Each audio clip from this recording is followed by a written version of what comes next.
Hi, this is Adam Kunzmiller with Board Game Geek at Gen Con 50, and I'm joined by Patrick Havert from Quick Simple Fun Games, and we're here to talk about Gold Raiders.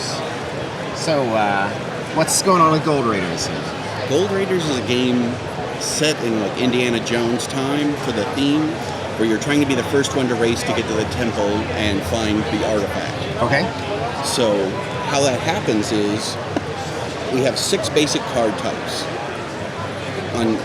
You're going to get 8 cards at the start of the round, and on your turn, you're either going to play one in front of you or play one out to the world.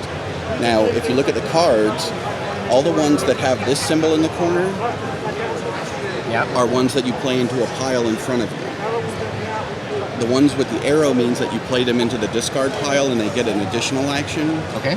And the special one is the Either recon or. card, which is either or. Now, what you're trying to do is put cards in order so when you flip them, you'll be able to score points with it. So if you put the 1 down followed by the 2, and at the end of the round you scored it, you'd be able to move 3 spaces forward. Oh, okay. Now, once you play a card face down, though, you can never look at it again. So it's a little bit of a memorization, kind of manipulation kind of thing. Right, and you can start as many piles as you want. So technically, with 8 cards, you could have 8 piles. And you get to choose which pile you flip over when it's time to flip over a pile? Correct.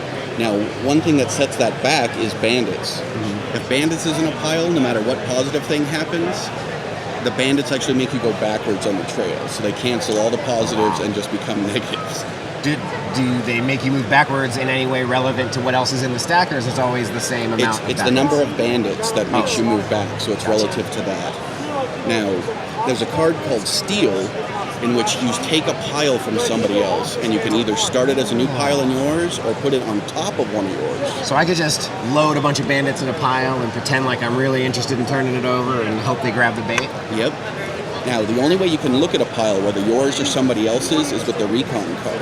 Okay. So if you play that to the discard, you can look at it, or a pile. Otherwise, you can play it in your stack, and it just counts as a null card. So if you had a 1, a recon, and a 2, technically they'd still be in order, so you'd still move forward 3. Okay. Now, the other way you can move forward is if you have 3 identical cards that aren't bandits in a pile. So if you had 3 recon cards, that would move you forward 5 spaces. Basically, as you're playing, it's obviously a lot of deceit and figuring out who has what and trying to remember what you have. Because when somebody takes a pile, your other ones shift down. So Great. So it's a race to the top. And how long does it typically take? Typically takes 30 to 45 minutes to play the entire game. And one of the things that happens is like, let's say you look at my pile and I have a 1, 2, 3. I play another card on top before you can steal it, so you're not sure if I played a bandit or something else. And how many players?